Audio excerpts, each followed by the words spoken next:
Praise the lord. ఈరోజు దేవుని యొక్క వాక్యము 121 అధ్యాయం 2వ వచనం. యెహోవా వలనే నాకు సహాయం కలుగును, ఆయన భూమి ఆకాశములను సృజించినవాడు.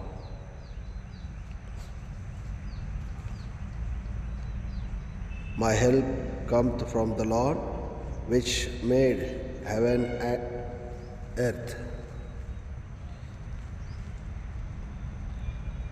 ಭೂಮಿ ಆಕಾಶಗಳನ್ನು ನಿರ್ಮಿಸಿದ ಯೆಹೋವನಿಂದಲೇ ನನ್ನ ಸಹಾಯವು ಬರುತ್ತದೆ. ప్రియ దేవుని సంగమా, ఈ లోకంలో మనకు కావాల్సిన సహాయం కొరకు మనుషుల వైపు, ఈ లోకంలో ఉన్నటువంటి వారి వైపు చూస్తున్నారేమో. అయితే ఒక విషయాన్ని గమనించండి, భూమి ఆకాశములను సృజించినటువంటి యెహోవాలోనే మనకు సహాయం కలుగుతుంది. కాబట్టి ఆయన వైపు చూద్దాం, ఆయనే మనకు సహాయం చేస్తాడు. God bless you.